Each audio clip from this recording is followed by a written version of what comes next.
Welcome to Light from the Black Box from the Sheen Center for Thought and Culture in New York City. I'm Valerie Smaldone. One of the most popular performers to walk through the doors at Sheen is poet and educator Sarah Kay. Sarah's the founder and co-director of Project Voice, which brings spoken word poetry to schools and communities around the world. Sarah's the author of 3 books of poetry, and she's perhaps best known for her 2011 TED Talk, which garnered 2 standing ovations and has been viewed over 9 million times online. Sarah presented All Falls Down, a night of poetry at Sheen, and joining her, celebrated poets Anis Mojgani, Clint Smith, and Hanif Abdurraqib. These are 4 truly incredible poets, and I got to speak to all 4 of them at once. Beginning with the producer of this event, Sarah Kay. So Sarah, the first thing I wanted to ask you, tell me about your experience coming to Sheen and working in the theater, in the Black Box Theater. What is that like for you? What kind of a feeling do you get when you walk into that space? The Sheen is a beautiful space, and what's cool about it is it's small enough to feel intimate, but it's big enough and fancy enough to feel like a really legit performance venue, which is a rare thing to find. And the numbers are perfect. Like, it's just enough seats to feel like a big show, but again, you don't lose the intimacy of the space. And I think for what we do as poets, that intimacy has a huge effect on what the atmosphere of the entire show is. It feels very different when you're performing for an audience that feels too far away from you. So that's an incredible benefit of getting to perform here, I found. You've been here a couple of times before? Yeah, I have performed here twice. So this is becoming sort of like a home base for you. Listen, if they don't kick me out, I'll keep on coming. All right. Well, I have to say, with all due respect for what you do, because I love it, I too was a poet as a young person. I found that type of performance and communication worked for me, but I don't know what I did. I have no idea what I was doing, right? So the idea of poetry and being a professional poet is fascinating to me. I didn't know you could make a living out of this. Let's start talking about what is poetry. What is poetry? What makes something poetic? I often rebel against that question by saying I'm less concerned with defining what poetry is and isn't, and more concerned in experiencing what happens when I'm in a space and poetry is being shared. And there are people who I consider poets who don't self-identify as poets, and then there are people who identify as poets and someone else calls them storytellers or hip-hop artists or any various other labels. And I think for some people that labeling is helpful, and for some people that labeling is detrimental. And for me, I care less about deciding whether a work is a formal poem or not, and more about figuring out what's being done to create shared experience and joy and challenging an audience and intimacy and all of the good things that can come from it. If it's doing it, that's what I'm more interested in, I think. Clint Smith is a doctoral candidate at Harvard and has received fellowships from numerous organizations. He's a 2014 National Poetry Slam champion and was a speaker at the 2015 TED Conference. Clint, you have a varied background. When you went to your parents and said, "Hey, I think I want to be a poet and I want to perform it," what was their response? Are you sure you don't want to go to law school? No, I mean, I think they were really supportive. I mean, I've been writing since I was young, but never writing specifically for the stage. Actually, until 2008, when I visited the New York Poetry Cafe, and it was the first time I had experienced performance poetry live, and I had never been as viscerally moved by art as I was that evening. And I had, shared poems when I was younger. I remember when I was in 5th grade, we went to a camp called Sonship Earth and took public school kids to the woods to teach us about trees and things. And so we went to the woods and we had our magic spot that they gave us. And it was kind of hippy dippy place, but in hindsight, it was really wonderful. And they said, all right, now it's time for everybody to go to your magic spot. And so you run off to your magic spot in the woods, like a Disney Channel movie. And you sit there and you're supposed to think and write and reflect. And that's where I wrote the first poem that I can remember. An animal is a thing that lives and breathes. We must not mess with its needs. If we do, we'll pay the price. with a future world not so nice. And then I shared that at supper time, because we called it supper time. And all the girls were like, "Oh my God, Clint!" And I was like, "This is what I got to do." No, but I mean, I think it's part of kind of building off of Sarah's answer. Part of what is happening and what has been happening for a long time is I think that there are lots of different artists and writers who sort of blur these like traditionally compartmentalized sects of what type of writing is prose, what type of writing is poetry, what type of writing is journalism, what type of writing is personal essay. And I think that you have a lot of people, who are sitting around me right now who are excellent at sort of rejecting that literary compartmentalization and saying that the most important thing is having something to share and having something that's going to help people either experience a phenomenon in which they hear an experience that they have had reflected in what you're sharing, or push them to step outside of their own sort of personal context to understand something that they might not have before. Anis Mojgani is a 2-time National Poetry Slam champion, winner of the International World Cup Poetry Slam, and multiple-time TEDx speaker. The author of 4 books, his latest, The Pocket Knife Bible, is an illustrated poetry memoir about growing up in New Orleans. Anis, Yes. You have been performing for a while. What moves you in terms of your content, what you write, what you want to experience, and what you want your audience to experience? With regards to what moves me to write the things that I write, it can come from a multitude of places. For me, there's just an overwhelming desire to kind of like push my imagination out of my skull, while at the same time it also allows me to writing gives me the opportunity to process how my interior space navigates through the exterior world around me and how my interior space processes that exterior around me. I'm moved to write because it gives me the opportunity to just sort of like keep myself balanced in what is at times a very unbalanced reality. So that's a really huge part of it. I mean, I grew up in a house where reading and books and stories and literature were of the utmost importance.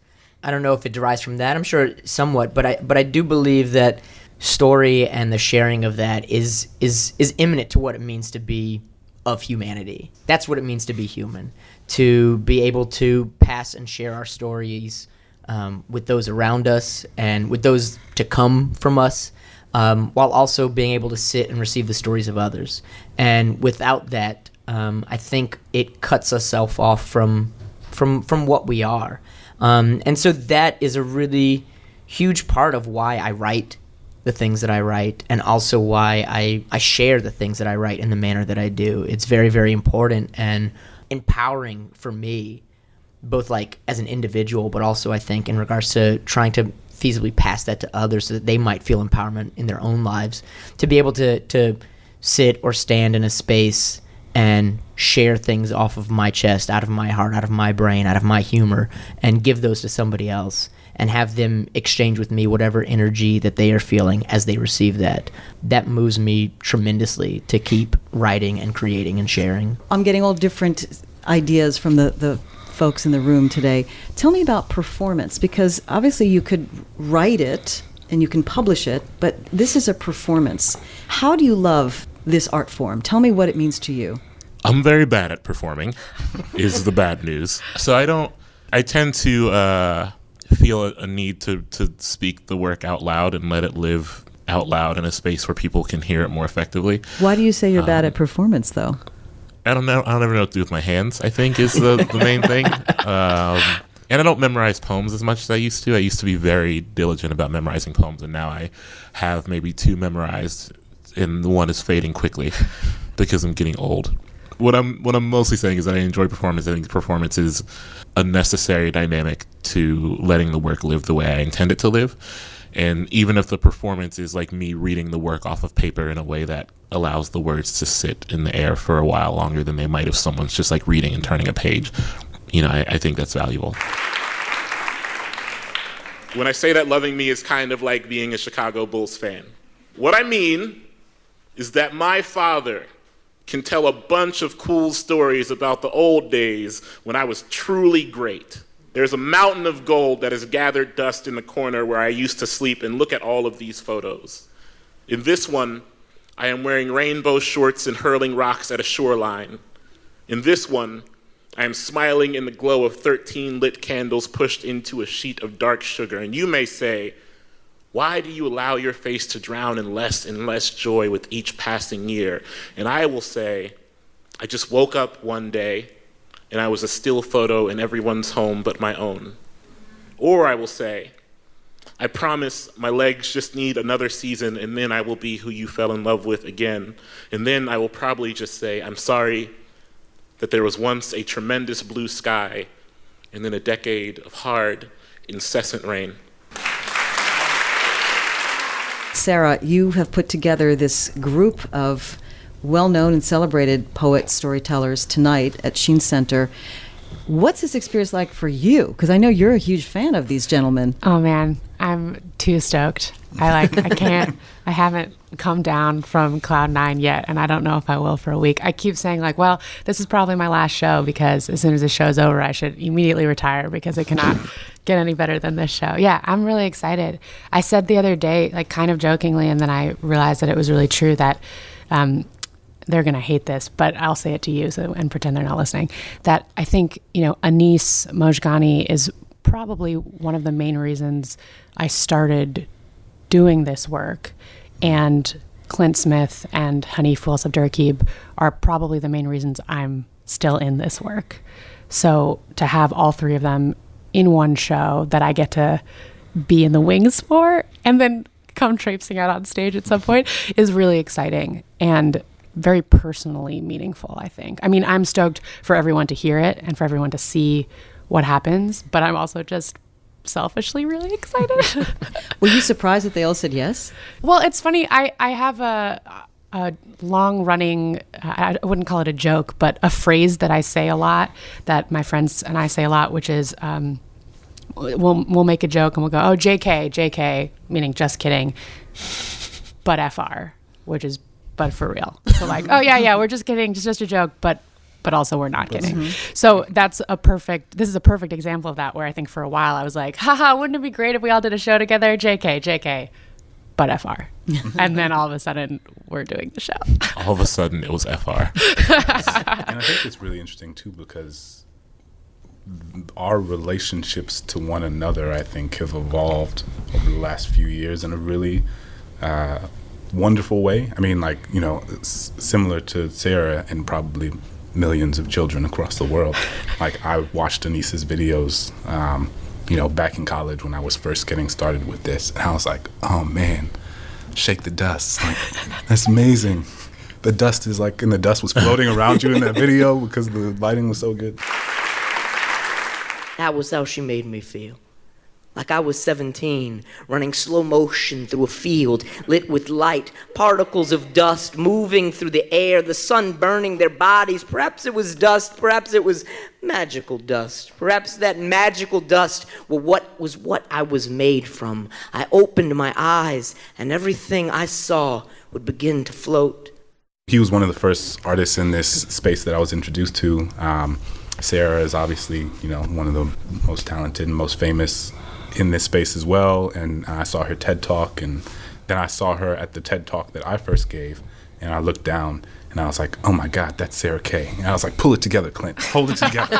I texted my friends, I was like, guys, Sarah Kay is here, and they were like, tell her I want to date her right now.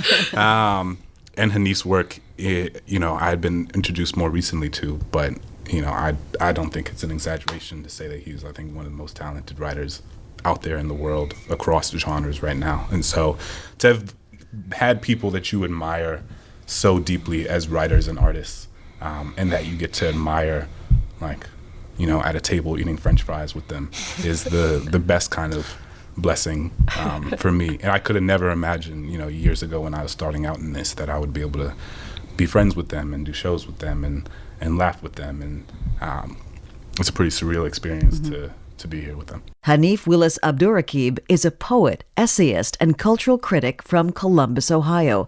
He's a poetry editor at Muzzle Magazine, a columnist at MTV News, and a Callaloo Creative Writing Fellow. His first collection of poems, The Crown Ain't Worth Much, was released in 2016 by Button Poetry. Yeah, Anise was my first hero. I told you the story. Like how this podcast is trying to like, how are the ways in which the world adores Anise? When I was figuring out how, like maybe 2011, I didn't know what I was doing. I wasn't writing a lot of poetry. I didn't know how to write poetry. And when I was figuring that out, a friend took me to see Anise in the basement of a college in Ohio. And it like changed my entire artistic world. Wow. So like very genuinely, I would not be writing if not for seeing Anise at like Worcester College in the middle of nowhere, Ohio in 2011. These are powerful words. No pressure. Don't mess us up today. You know what I'm saying? Well, let me defer to you now because everybody is sort of bowing down to you. Anise is going to be like, I don't even like these turkeys. Yeah, for real. Like, this is just a paycheck. But we talk about this space, right? This space of poetry and storytelling and writing and experience. When did this start to explode? Give me the background of this whole world. You know, I don't know. I feel like it goes in these kind of ebbs and flows. I first got introduced to poetry slam and spoken word in summer of '95, just before I went off to college, and I had been writing poems for like maybe 6 months due to a creative writing class in high school. And I always had the need and desire, and when I was just like reading poems that I liked from other authors that I was being introduced to, like I had the need to say them out loud, because I think like all well-written poetry has the desire to be spoken. And like I read an article on poetry slams and was like, oh, this is so fascinating. This is really incredible. But by that juncture, I think like slam had been going on for about 10 years or something. That was 95. So over the last like 20 years, I think there's always been kind of like these waves of, you know, I remember there being this period where, you know, within the slam community, it seemed as if it's like, all right, folks are finally noticing what this art form is, what this community, what this culture is. It's about to like break over into like the mainstream, whatever that might entail. That would happen sort of, but it wouldn't really. And that has always kind of like been, I think, like the realm of it. You know, I think that it has definitely expanded in really beautiful and amazing ways. I think particularly since the advent of YouTube. You know, and it always sounds weird for me to say that, because just like the word YouTube sounds like just sort of like this like cheesy, hokey, stupid thing that's just filled with like, you know, cat videos and like people pontificating on stupid philosophies. But it also has like, you know, introduced poetry to probably hundreds of thousands of people that otherwise would not have been introduced to it. You know, I think about when I was in college and the internet was a tiny little baby, and like me scouring online to find like text from poets that I had heard in person or poets that I had heard about from other poets. And it's like now you just go onto YouTube and you just say spoken word, poetry, and you could watch until you died, you know? And so it's like the amount of poetry that has been introduced because of that to like, you know, a kid in Brooklyn, just like a kid in Des Moines, just like a kid in Malaysia, you know, is unreal and a really beautiful thing. So I think, you know, there's been these waves of it taking space, but very much I think over the last 5 to 8 years, it has taken space in a lot more larger and impactful manner. And what's cool that I really love about it is that, you know, I think a lot about when we first got TV, we meaning humanity, first got access to like the home personal television. And some people were like, oh, well, this is going to kill the movie theater, right? Now that you can have the TV in your living room, no one's going to go to the movies anymore. Yeah. But obviously that didn't happen because there's a totally different experience of what it means to go to a movie theater and what that experience is. And likewise, I've had people ask, like, well, now that there's YouTube, you can just like do the poem for your video camera on your computer and put it out on the internet, and doesn't that sort of kill the analog version of this art form? And instead, I have found that it just fuels it and spreads it even wider. There's no replacing the act of getting into a room and sharing breath and time and space and experience in a room together. Yeah. So instead of replacing that, it just allows more people to get a sneak teaser of what that could be like when they get the chance to, and then seek it out in their own environments and in their own communities, or to create it themselves, or to get excited when a poet comes through town and they get a chance to go visit. And it's really cool that the technology is supporting the analog version of the art form, I think. This first poem is about the wildness of technology. I don't really have a name for it yet. It's pretty brand new. But if I had to come up with a name, it might be something like, life is temporary, but the internet is forever. A man sends me his heart through a cloud and then stops answering my blue bubbles, which I am told means he is now a ghost. Several months after my grandmother dies, my cousin sends me some letters and numbers in a thin blue line, which I understand are an address of sorts, because when I follow them, they lead me to a map, a street I recognize. The squat Japanese house appears. The gate with our family crest is shut, which means either nobody is home or we all are. And the answer comes in the rolled up garage door, the old sedan in its parking spot, and there she is, coming around the back of the car, on her way to her seat on the passenger side, my dead grandmother. Not dead, not ghost, but here on the glowing circuit box electric pocket in front of me at the letter number address, but also here at her real address on the somehow map that anyone could find if they decided to look, here wearing her floral print shirt, her blue slacks with the elastic waist, her cardigan, even in this Southern California heat, her cane motionless in her hand. And this confirms that even now, as the cement wall is bulldozed, the ancient tree pulled from the earth, the stone pagoda moved from the yard, even now, as I refresh and refresh and refresh, a verb that sometimes means awaken or baptize when it is connected to a body, even now, still, she is there in the garage. I can see her, and so maybe if I close the not window, she will collect her purse from the car, make her way into the house, sneak a Dove chocolate from the fridge, mutter, "You people," when she notices I have forgotten to wash the dishes before placing them in the dishwasher the way she prefers. Maybe she will totter down the hallway to her striped rocking chair, chuckle at the bad TV shows, fall asleep, and rise again in the earliest hours to fetch the paper from the yard. When you think about, I'm just thinking about the history of all of this, and I think the previous wave was the 60s, the beat poets, right, that were making a lot of social commentary. And before that, I don't know. Before that, I think Emily Dickinson. I don't know. I think of a very starving artist in a garret in Paris. The poet, the tortured soul. That was the concept of what a poet is. And today, it is so cool, and it's so mass media, as you mentioned, and it's getting that audience. For a kid from Columbus, Ohio, right? Yeah. Tell me about your experience in this world and how you have amassed an audience. I've kind of amassed an audience on accident, or what it feels like an accident. I don't mean that because I think my work is lesser than. I mean, I think that, I was writing things for a long time that I thought no one else, was interested in. Our first instinct is to think that there aren't kids like us. I think, especially if you grow up in the Midwest, or you grow up like the only black kid in a punk rock circle, or you grow up trying to figure yourself out amongst a city surrounded by farmland. I was never aware that there were so many people who had my interests until I began writing poems and reading poems and having people want to share those experiences with me. So I oftentimes think that I have a fan base that comes from people who don't normally read poems. I get a lot of the I don't normally read poems, but people.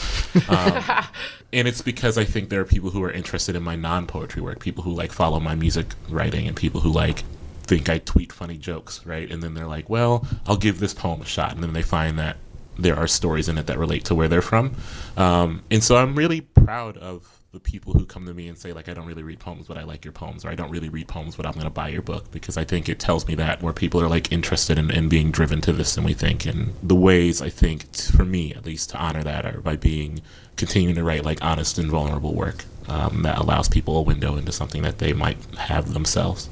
I love what you said about we don't realize that there are people like ourselves. Right. We think it's all, I'm so odd, or I'm so unique, or I'm so different, and yet everybody can attract onto that. If you think of the themes in Wicked, for example, the musical is about being unique and different, and everybody loved Elphaba because she was green and she was unique and different, right? Yeah.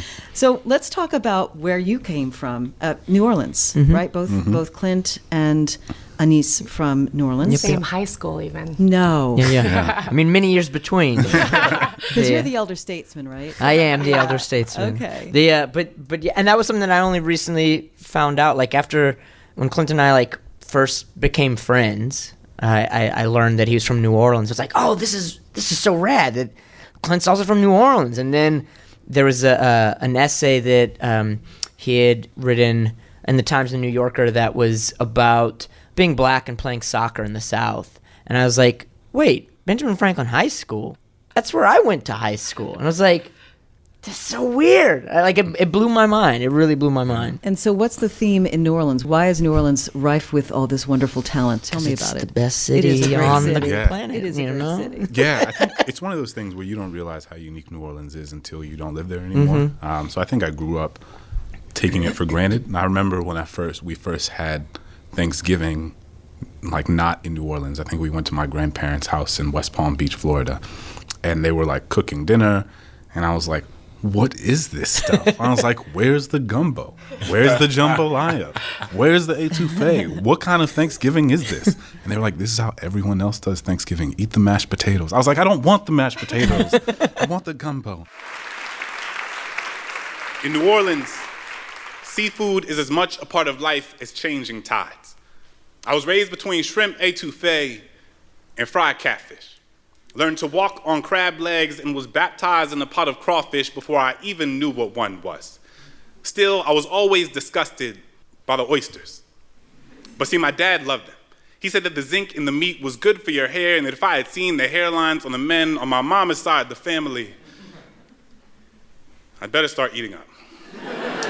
But I think there's so many things about New Orleans that are so unique, and it's so rich culturally, just across the board. And again, I think there's so many people who blend mediums, who blend genres, who are musicians, but also teachers, but also storytellers, but also activists and organizers. And so I think that you mentioned before that I have a varied background. I mean, I think it comes out of the fact that I grew up in a space where so many people did so many things and recognize that there are so many different parts of who we are. New Orleans is a place that I think encourages you to explore all the different aspects of who you are. And I think it's a place, and I imagine Anis would agree, that pushes the expansion of one's like imagination. And it's an almost imaginary place. Growing up, I think everyone has that phrase of just sort of like the melting pot of society. And New Orleans, I think, really truly lives up to that idea that, for better or for worse, both in negative ways and in very positive ways. Like, the city is just a big mush of a lot of different things. And somehow in that city, it all kind of works. And there's a real magical quality to it. Similar to Clint, I remember, heading off to college and feeling like, I like New Orleans, but it's like, I'm ready to like kind of be away from it.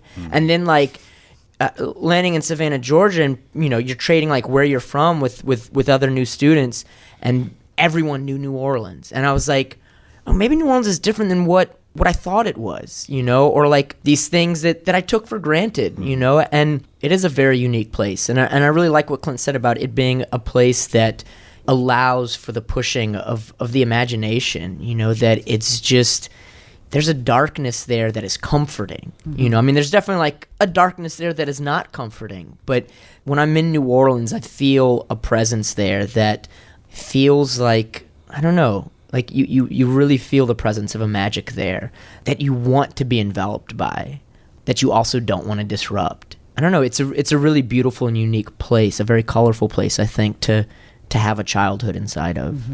You know, that I'm very thankful for. It's so neat because I think specifically with the artists at this table, something I've thought of before actually is how important place is to our art, and especially like home and where we come from, right? Like I think New Orleans informs both of your writing so deeply. Columbus informs your writing so much. Your new book is so much about where you're from and where you grew up. And I identify as a New Yorker before I identify as most other things. And that sense of place is, I think, pretty common to this art form, by which I mean in another era when we didn't have the internet, spoken word poetry was incredibly localized, right? Like the only way to have access to it was to go to the local open mic at the local coffee shop or college or bar, and you would listen to the poets in your neighborhood and in your area. And there was very much regional themes and regional styles. And every year there was the National Poetry Slam, and people would gather together, and you'd be able to be like, oh, that's a poet from Atlanta,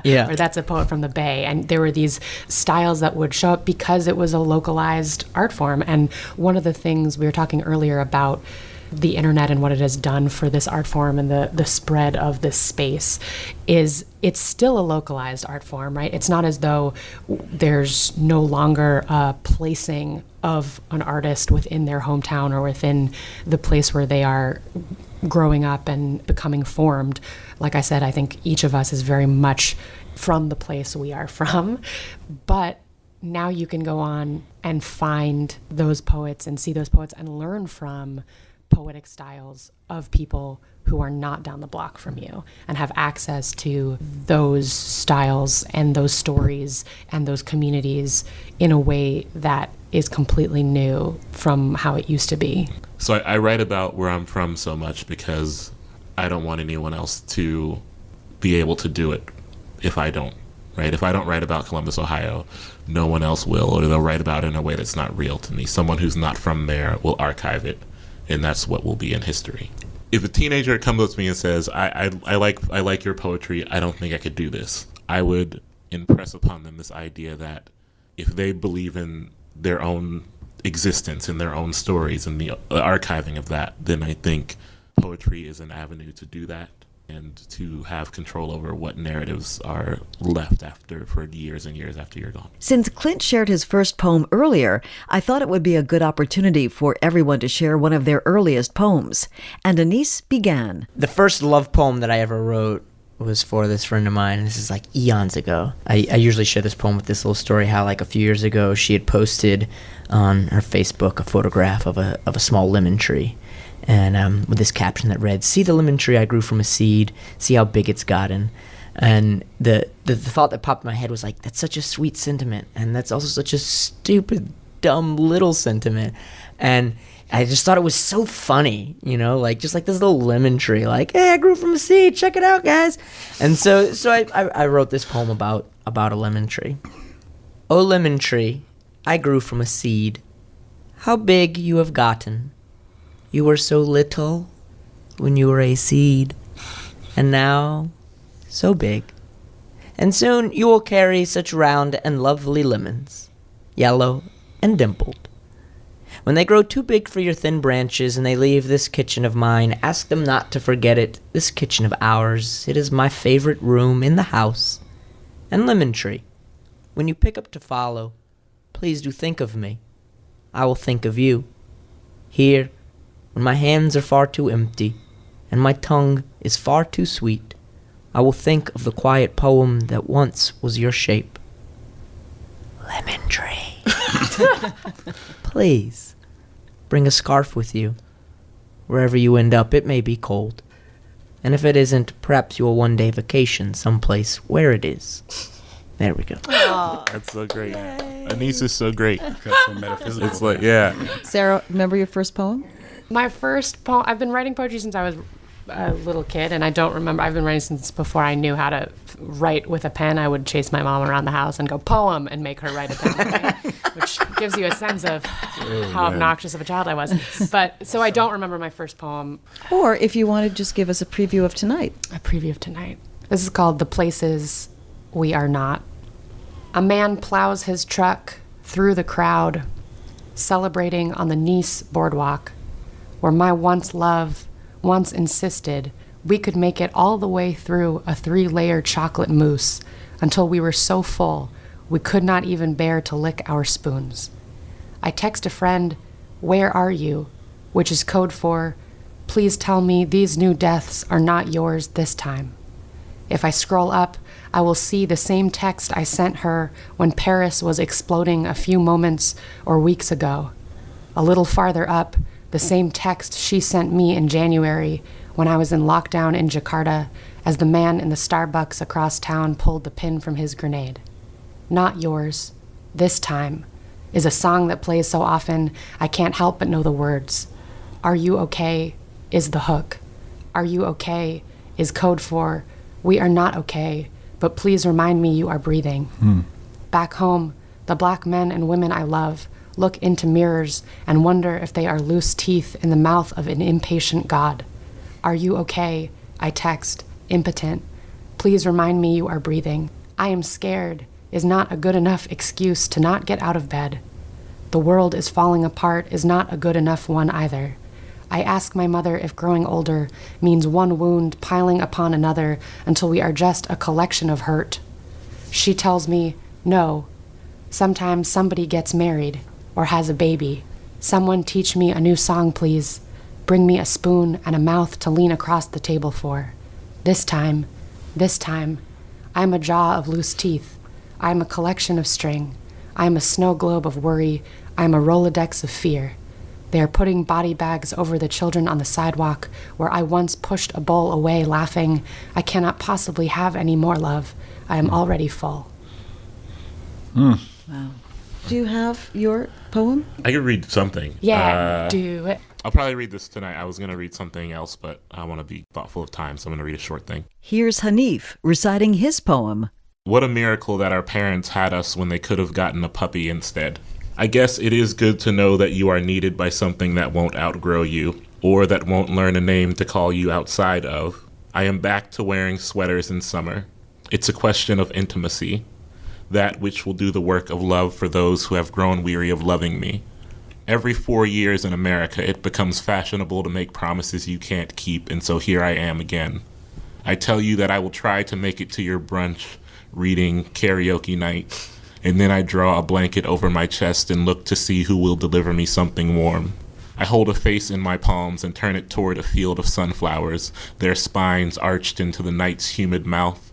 I say, I will always be here as I am now, and the true lie is that time doesn't already have its talons in all of our backs, pulling a younger version of ourselves thrashing to the gates after each passing hour. I am lying, too, about my dog getting old. I am lying about this, though I see the way she eyes the flight of steps at the opening of our home. She makes it up them now, but then gasps over a water bowl for longer than she did before. Nothing is like it was in the old days. I'm saying that I'm not sorry to be here, but I'm sorry that I was born into this relentless need to be loved. My dog doesn't always run when I call her name. I don't always reply to my father's texts. Beautiful. Thank you. So we only have a few more minutes. Hamilton changed the world because that is poetry, right? So what is your biggest hope for taking this Hamilton style? Just hope Lynn's at the show tonight. You guys, stop it. You're the man. Although, you know what? He actually, I think, doesn't consider himself a poet, if you were to ask him about that. But wouldn't you say it's rap and poetry is pretty much the same thing? It's a cadence. It's the way it's performed. Bars. They both have bars. They do both have bars. But I think, it's like it ultimately comes down to the individual and what they're, it's like I can say that I consider rap to be poetry, but perhaps a rapper's like, I don't write poems, I write raps, I think that there's like a larger context of stuff, but I think that there's also a beauty to the individualization of the work that we create. Like, I think it's a beautiful and empowering thing for, say, someone like Lynn to say, like, no, these are not poems that I'm writing. I'm writing musical theater that is based on the art form of hip hop and rap, and just like it's just as empowering for someone else to maybe do the exact same thing, be like, I'm writing poems and they're being performed on stage by a huge cast of people. Well, that's where we started, right? That's where we Exactly. started by saying, what is poetry? And I think Yeah. the point is, it doesn't really matter what it is or what you call it, or it's about the person creating it and how they want to identify and what they want to identify it as. And that might even change on a daily basis. Yeah, You might wake exactly. up and be like, this is some poems. And then the next day be like, this is not This is poems. not a poem. Right? And that's fine too. I think what's remarkable about that show in particular is the way that it makes room for people who have perhaps not felt like they have seen themselves in those spaces before, meaning mainstream American Broadway theater. Yeah. And, or in a more powerful way, the narrative of American history also. That there's so much about that show that is generous in the way that it invites people in. And I think that is very much something that resonates with me, and I think a lot of other folks here as well. I mean, like seeing the show, I'm sitting in a room full of largely white, largely upper class people. You're seeing a stage filled with largely people of color, and in a creative community that has largely not been open to creatives of color, or very specific doors for creatives of color. And so, and then to like kind of like see the story of like our country being born and it being like carried by actors of color is like, it just fits so well. And was just like, it was just kind of like, it messes with your mind while at the same time it also like livens your mind and like fills your heart. You're just like, this is so weird and so right and so perfect, and like it feels slightly uncomfortable and also so amazing to see all these very different backgrounds and very different voices, both on stage and off stage, in the same space, loving the same thing in ways that they might not have ever imagined that they would. To see like a 70-year-old, like white-haired, white-skinned guy who's probably been going to Broadway shows his entire life, smiling while watching and engaging with rap songs on stage is crazy and beautiful. I agree. Well, I'm counting on all of you to take this to Broadway, to make this for the masses of musical theater, because I know you're a musical theater geek, Sarah. Sarah, get on it. And so I think take the poetry and let's do it. History has its eyes on us. Get out of here. Get out of here. Got a whole line of them. All Falls Down was a night of poetry from Sarah Kay, Anis Mojgani, Clint Smith, and Hanif Abdurraqib, presented at the Sheen Center in New York.